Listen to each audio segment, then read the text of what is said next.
Para sa pagkamit ng pangmatagalang kapayapaan, Pangulong Ferdinand R. Marcos Jr.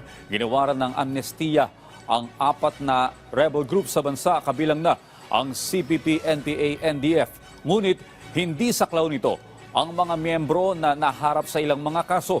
Si Alan Francisco sa sentro ng balita.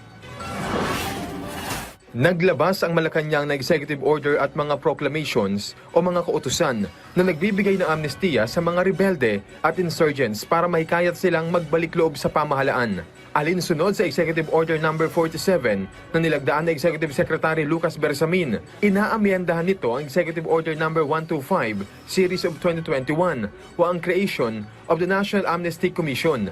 Ayon kay Pangulong Marcos, kailangang amyendahan at i-update ang functions ng National Amnesty Commission para masakop din ito ang pagproseso ng applications for amnesty sa ilalim ng mga bagong proclamation.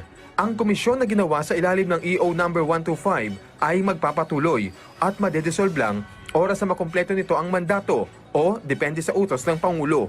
Sa ilalim ng Proclamation No. 403, nagbibigay ng amnestiya si President Marcos sa mga miyembro ng Revolusyonaryong Partido ng Manggagawa ng Pilipinas, Revolutionary Proletarian Army, Alex Buncayo Brigade na nakagawa ng krimen na may parusa sa ilalim ng Revised Penal Code at Special Penal Laws.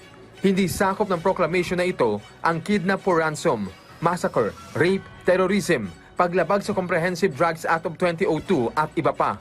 Nag-issue rin si President Marcos ng Proclamation No. 404 na nagbibigay amnestiya sa mga dating miyembro ng CPP, NPA, NDF. Iba pang paglabag ay ang illegal assembly, illegal association, direct assault, indirect assault at marami pang iba.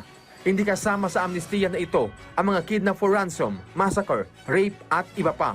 Nag-issue rin ang punong ehekutibo ng Proclamation No. 405 at 406 na nagbibigay ng amnestiya sa mga miyembro ng MILF at MNLF na nakagawa ng krimen na ang parusa ay sa ilalim ng Revised Penal Code at Special Penal Laws. Alan Francisco, para sa Bayan.